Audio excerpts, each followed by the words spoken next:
And I've been waiting in the shadow of the sun, seizing time and know what's been before. Close the curtains, what you waiting for? And I've been keeping secrets till I'm in the ground.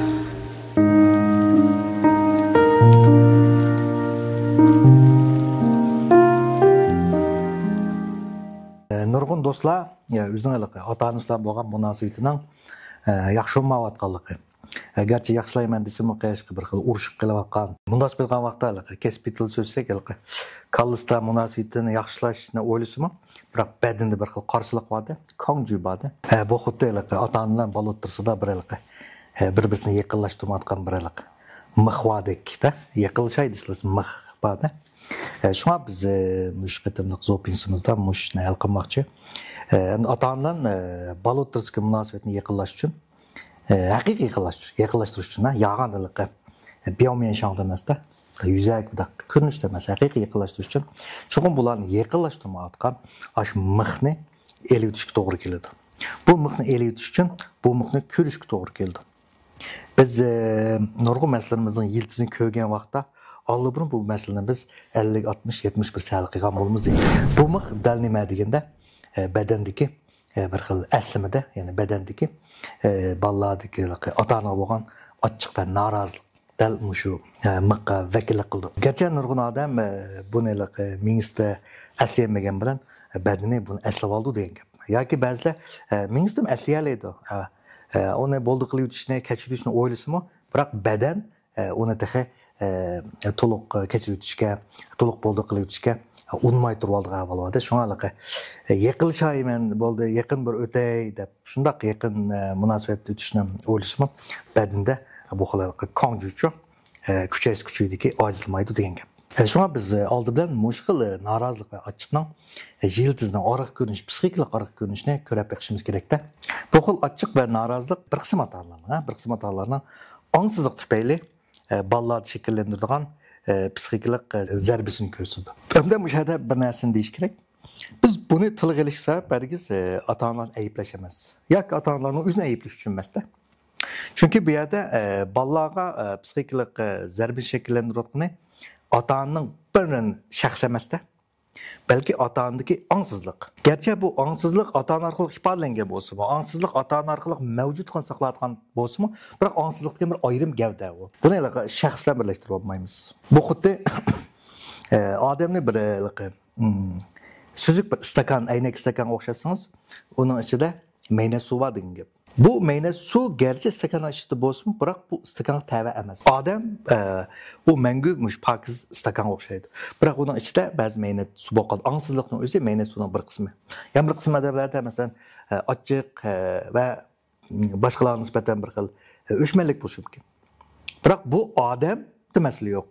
Belki adamın içi qaşlanğan açıq bilən onun ətrafdakı kişilərə qoyğan bir xil öşmənliki bu bir məsələdə biz bu ikisini ayırıb içimiz gerek. Bu çoxum ayırıb içimiz gerek. Çünki ümumi bir ayrım bir gavda hesablandı. Şuna bu yerdeki məsələ qandaqdır ata-anadaki məsələ olmasın, ata-anadaki ansızlıqdaki məsələ. Çünki ata-ana özümü əməliyyatda ata-ana buluşduğum burun o bir kiçik balada, ümumi üç bitilgende. Aş balı qopmaşış. Demek ümumi özünün balısı ansızlıqdan qançalik zərbisi uçurğan bolsa, özünün ata-anası tərəfindən ansızlıqdan zərbisi uçurğan degan gap. Oxşaş. Şu an bugünkü zo'pingimiz dəl nimə degan vaqtda muşkul ansızlıqdan şəkillenген zərbi tüpeyli ata-analar balını yaqinlashtirmayotgan ochiq va norozilikdan iborat bu mixni bo'shitib etish va shundaqla bu xil ansızlıqning o'zi bir xil o'yning qarong'i bulunga o'xshaydi. Bu ansızlık deganda mesela odam o'zi bilmay qiladi degandek ma'nosi bor. Bilmay qilib soldi degandek hargiz qo'ydi emasda. Shunga bo'laqa tamdan bir qarang bulunga o'xshaydi. Demak biz bu xil ansızlıqni ko'radigan vaqtda bu qor bulun andaqa yuriydi degan gap. Bu bundan keyingi ota-onalarning balaga muomala qilish, qandaq gap so'zlarning, qandaq harakatlarning ota-ona nuqtasidan to'g'ridek turgan bilan ota-onalarga men balam uchun kuyunyapman, balam uchun yaxshi bo'lsin deyapman deydi. Biroq bu gap, bu harakatlar bala kelgan vaqtda hargiz ota-onam kuyunib o'tibdi deb undaq bormaydi-da. Uchur. Ata-ana men kuyunyapman, balam uchun yaxshi bo'lsin deyapman deb deydi buni. Biroq bu gap bola kelgan vaqtda u hargiz ota-onam men uchun yaxshi bo'ladi deb o'ylamaydi, balki ota-onam meni yaxshi ko'rmaydi ekan deb mundaq shaklda anglanadigan gap. Shunga biz buni angsizlik deymiz, ya'ni bilib bilmay yarlandırış deb qaraymiz. Endi ota-onaning bolalarda angsizlik tufayli shakllantirgan zarbisi asos 3 turlik bo'ladi. Birinchisi esa bilishning g'oyib bo'lib ketishi, bilishni yo'q qilib ketish. Endi bolalardagi nurg'un bilishlar asosliq ota-onaning bilishidan keladi. Endi ota-onaning bilishi nereden keladi? Angsiz odam angsiz holatda, ya'ni angsiz ota-onalarda ularning bilishlari ularning subyektiv hissiyotining ta'siriga uchraydi. Bu deganlik ular bir narsalarni baholaganda, yaxshi yomon deb bunday baholagan vaqtda ular bu xil yaxshi yomonni o'zining subyektiv hissiyoti bo'yicha belgilaydi degan gap. Masalan, bir odam uchun bu yoqda bir tilamchi bor, bu yoqda bir boy odam bor desak, tilamchi bu odamda yaxshi hissiyot paydo qildi.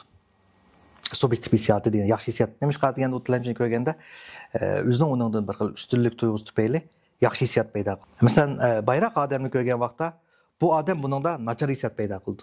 Demak, bu xil subyektiv hissiyoti degan nachar hissiyot tufayli uni açıqlab uni nachar odam deyish mumkin-da. Natijada bu ota-onada tilamchi nisbatan his tashlab, bayroq odam nisbatan bir o'chmanlik shakllanishi mumkin-da. Demak, bu xil bilish butunlay xato bo'lgan bir xil bilishda.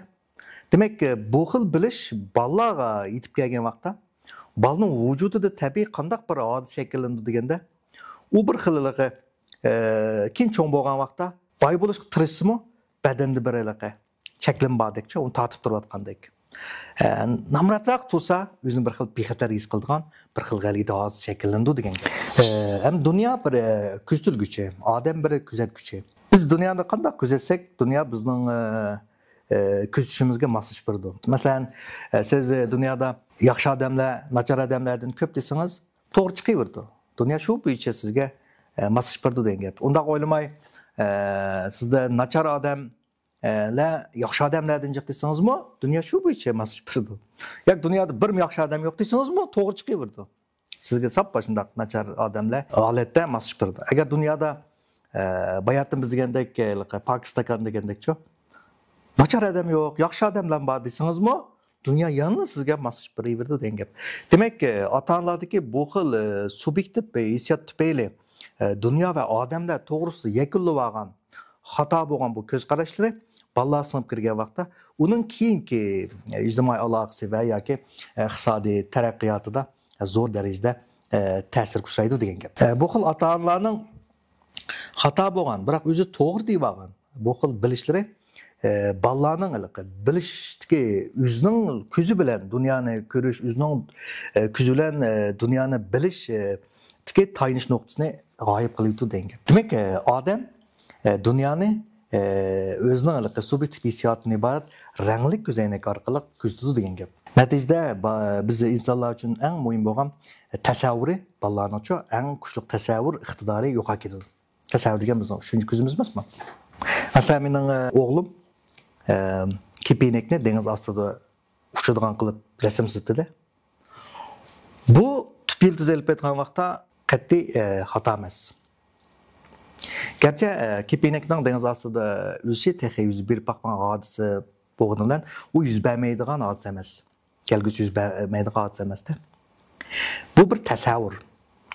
Men demak, bolamning bu xil bilishi, bu xil tasavvurni men o'zimning aloqa bundan burundoq kepinek dengiz ostida uz boqmaganlik uchun men bu xato desam to'g'ri bo'lmaydi. Mana bu biz ezikdigan yerda. Çünkü benim bu oğlum dünyanın özünün güzülen küzatıda o mening dünya to'g'risidagi bilishimning ta'sir kuchlamidi degan gap.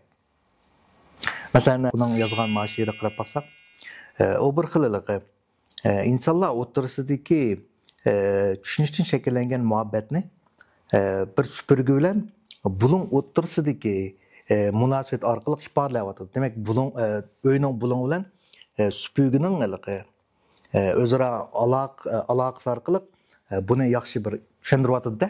Masalan, mana shu yerda supurgini o'yining egisi faqat lozim bo'lganda aslaydi. Qolgan vaqt unutib qoldi uning mavjudligini deydi. Demak, men ата-ананың бала болған немесini түшендіріп атады. Bu süpürgeni fakat şu öyünün bulunla körep durdu deydi. Şundu deydi. Şuna süpürge üzün çündüğün bu tamның bulununu en bir xatar oylap, şunun yülünü bir xil hatırcam uxlaydı deydi. Biz insanlar için bizni yaxşı gördüğün adamның buluşu, yaxşı görmeydiği adamның buluşu, bizni hürmetleydiği adamның buluşu, bu mühim emas. Bir adamның onda adamlar bolmasın bulavurdu. Biroq chuqum uni tushunadigan bir odam bo'lish kerak. Mana bu xil haqiqiy tushunish, haqiqiy tushunish odamning bir xil yolg'izlikdan iborat, qo'rqishdan shakllangan bir xil qorong'u yerdagi bir chiroq o'xshash, uni bir xil xotirjam qilib turdi degan gap. Ikkinchisi nima deganda xushallik paradoksiyasining shakllanishi. Xushallik paradoksiyasi degani esa xushallik ziddiyati degan gap. Ya'ni bunday xushal bo'lolmaslik degan gapda. Bu nereden shakllandi degan vaqtda ko'pincha odamlar boshqalarni inkor qilmaslik uchun o'zini inkor qilishdan iborat. Ta'tir yashash mexanizmi tufayli shakllanganda. Bu nima degan gap deganda, nurg'un odamlar hayotida nurg'un tanlashlarni, nurg'un narsalarni tanlaganda, hargiz buni men yaxshi ko'ramdim, men xohlamdim emas. Moshini men tanlasam, qarshi taraf yaxshi ko'ramdi, yaxshi ko'rmamdi. Ma'qul ta'tir yashash mexanizmi kirib qolganda, masalan siz cho'nglarni yoki uni buni u yerda mehmon qilishni o'ylagan bo'lsangiz, bir oshxona tanlash to'g'ri kelgan bo'lsa, siz kallangizda "Hey, mush oshxonaning tomog'i bek yaxshi edi, men yaxshi ko'rdim emas. Mush oshxonni tanlasam yaxshi ko'raman yoki oshxonni tanlasam yaxshi ko'raman" deb qarshi tarafning yaxshi ko'rishini chiqish nuqtasi qilsiz degan gap. Demak, qarshi tarafning yaxshi ko'rmay qilishdan ansirab, ya'ni boshqalarni inkor qilishdan saqlanish uchun degan shuda, o'zingizni yaxshi ko'rish, yaxshi ko'rmaslikni butunlay uni butunlay xulay qilib, butunlay inkor qilyapsiz degan gap. Bu xil ta'tir yashash mexanizmi qanday shakllangan? Bir bola uchun olib aytganda, u ota-onasi yaxshi ko'radigan taraflarni qimmati bor deb qarab, ching tutib olib, shu taraflarni chiqarib, ota-onasi yaxshi ko'rmaydigan taraflarni bostirib yutadi. Qimmati yo'q deb qaraydi. Tradiga dal mushadan boshlanganda, masala mushadan chiqadi. Chunki biz insonlarning ota-onamiz yaxshi ko'rmaydigan nurg'un taraflari amaliyotda biz insonlar uchun keyin taraqqiyotimizda bak muhim bo'lgan taraf hisoblanadi. Biroq siz bu tarafingizning allburun bosib o'tganligingiz uchun keyin siz bu taraflaringiz muhtoj bo'lgan vaqtda bu tarafingizga chiqarib olmaysiz degan gap. Masalan bir misol bersak, mening balam ma'lum ishlarni yaxshi qilolmasa, men xush bo'laman.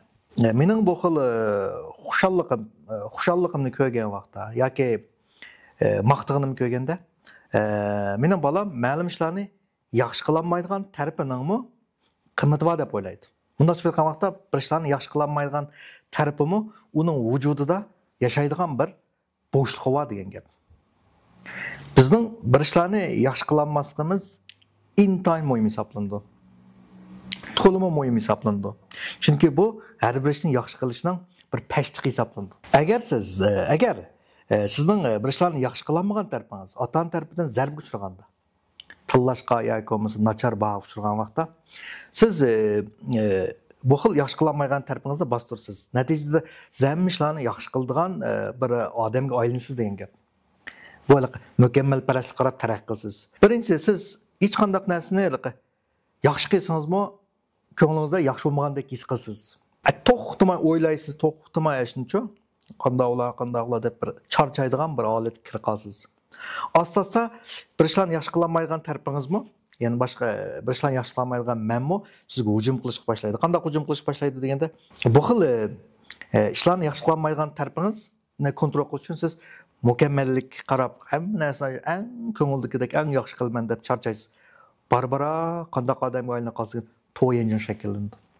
Shundan to'rdashlar to'yanjin to'g'risida savol so'raydi. Ammo to'yanjinning o'z nima desa, bir ishlarni yaxshi qilolmaydigan tarafimizning bostirib o'tilganligi tufayli shu tarafimiz to'yanjin shakllantirdi degan gap.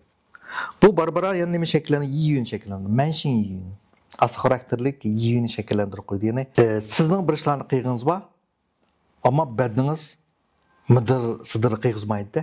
Siz jim to'g'izib oldi. Ya'ni sizning shundoq bir ishlarni qilay deysiz, biroq badningiz yo'l qo'ymay midirlayolmaysiz. Ben bu bir xil manshin yiyunning bir xil alomati. Shuna bir ishlarni yaxshi qilolmaydigan o'zimiz, chuqur bizning vujudimizda bir yashash fursatiga, yashash bo'shligiga ega bo'lish kerak. Ham bu xil ta'tir yashash mexanizmidagi yana bir cho'ng alaydik self conscious. Bu self-conscious deganimiz o'ziga haddidan ziyod diqqat qilish, bo'libmi o'zining xatoligi, kamchiligiga haddidan ziyod diqqat qiladigan bir odamga aylanib qilishda o'ziga diqqat qilib olish. Bu xil xarakter intayin o'zini charchitib qolmasdan, bu xil xarakterchi boshqalarga to'xtamay tuzdigan bo'lib oldi-chi. Boshqalarning kamchilik xato boshqa hech nimani ko'rmaydi. Bolasining bo'lsin, yo'ldoshining bo'lsin, chiqib atrofdagilarning to'xtamay kamchiligini, xatoligini ko'rdi. O'zining kallasi ularga yordam berib tuzdiraman deb qaraydi. Amaliyotda nima esa, ular boshqalarning vujudi ko'rayotgan bu xatolik, kamchilikni o'zining vujudida sig'diradigan, o'zining vujudida uning hech qanday o'rin bo'lmag'achqa, boshqalarning bu xil kamchilik, xatoligini qo'ldan berib etmaychi, kirishib oxiri odamni bezor qiladigan bir xil g'alit odamga aylanib qoldi. Bu nurg'un ota-onalarda bo'lgan bir cho'ng bir savallik hisoblanadi. Shunga ota-onalar o'zining vujudidagi o'zining bostirib etgan, o'zi qabul qilolmagan taraflarni bolalarda ko'rgan vaqtda darhol uningga bir xil hujum qilish, uni tuzitish, unga zarb berish inqos shakllanadi degan gap. Uchinchisi shu deganda kishilik munosabatdagi kishilik munosabat vakuumining shakllanishi. Nurg'un kishilarda mayli ayollik munosabati bo'lsin, do'st birodarlik, xizmatdoshlik yoki bo'lmasa boshqa bilan bo'lgan munosabat yoki har xil munosabatda odamlarda haqiqiy yaqinlik mavjud bo'lmasdan faqat munosabat vakuum bilan mavjud. Bu deganlik nimaga o'xshaydi deganda, siz bir sharning ichida, men bir sharning ichida. Ikkimiz faqat mushakil kelamiz, pakka qilishib ketgan tipda. Mana siz haqiqiy bir aloqa sharsiz bir yaqin holatga kelmaysiz degan gap. Tushunasizmi? Bu xil kishilardagi munosabat vakuumining shakllanib, yaqinlikning shakllanmasligiga sabab nima deganda, amaliyotda odamlar doim bir-birisidan bir xil fanbey, bir xil qo'g'nish holatida turdi.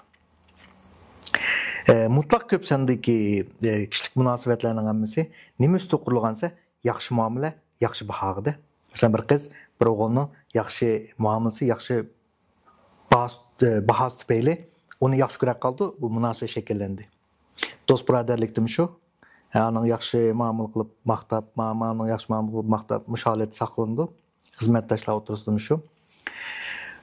Bu xil yaxshi muomala va yaxshi baho orqali shakllangan bu munosabat intayin ojiz munosabat bo'lib, xuddi bir qil bilan bog'langandek munosabat bo'lib, bu xil munosabat yaxshi baho bilan yaxshi muomalaning to'xtab qolishi yoki ojizlishiga asosan bu munosabat uzilgan gap. Masalan, bir qiz bir o'g'ilning yaxshi muomalasini yaxshi ko'rdi.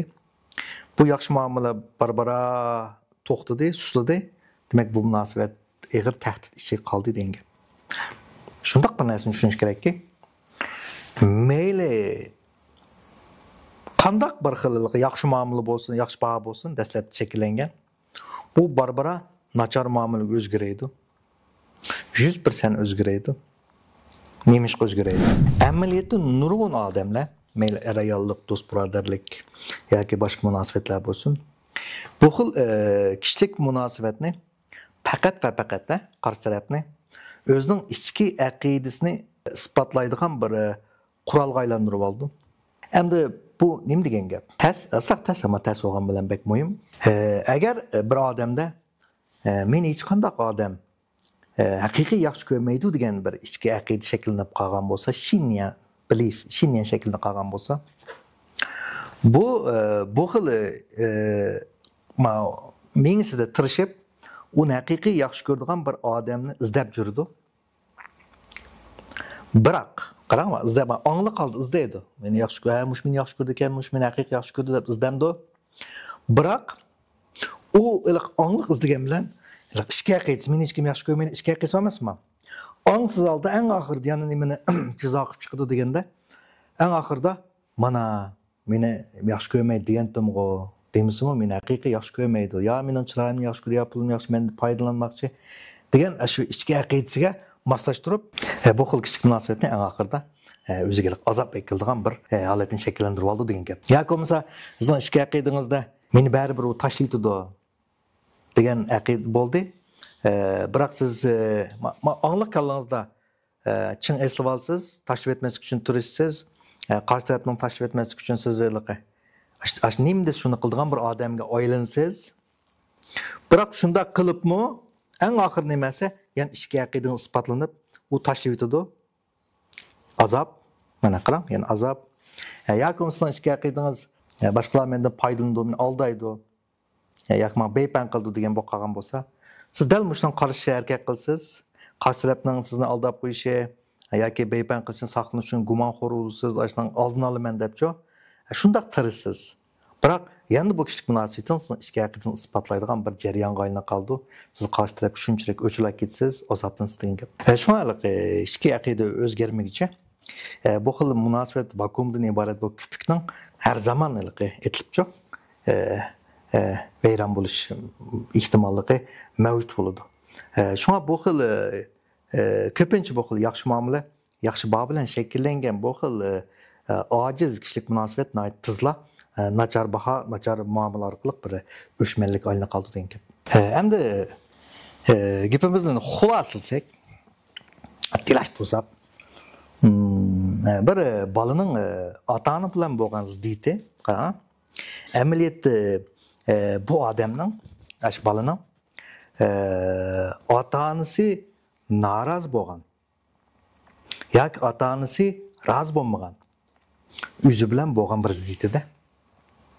Demak, bu odam ota-onasi rozi bo'lmagan, ota-onasi norozi bo'lgan o'zi bilan ziddiyatlashyapti. Mushuni qabul qila olmay, mushuni bilan chiqisholmayapti amaliyotda. Shunga Gestalt psixik bo'yicha mushkil beytunjiyada to'nlab qolgan o'zini yoki mening shaxsiy tasvirlashimdagi mushkil surgunmanni qaytarib aklayolganda, men qaytarib aklayolganda ota-onadan bo'lgan ziddiyat to'liq tugaydi degan gap. Shunga hamda bugungi shu zopingim orqali sizlarning ota-onalar bilan bo'lgan yaqinlik darajani yaqilish qolsa, ko'pinchaning muzopingni olgandan keyin mening o'lchimimda faqat 30-40% yoki 50% deyli tushunalsa, bir xil o'zligidan nurg'un narsa o'zlikdan yuz bermagicha hammasi yolg'on. O'zlikdan yuz berganda haqiqatan bu rost chiqadi. Demak, bu xil yiqilishish o'zligidan yuz berib qolganda bir xil bularlaydi odamcha. Demak, muzopingdan keyin mushtaq bir yaqinlik shakllandi. Agar shundaq yaqinlik shakllanib qolsa, do'stlarning ota-onasiga mening salomimni yetkazib qo'yishini chin dilimda umid qilaman. Xo'sh.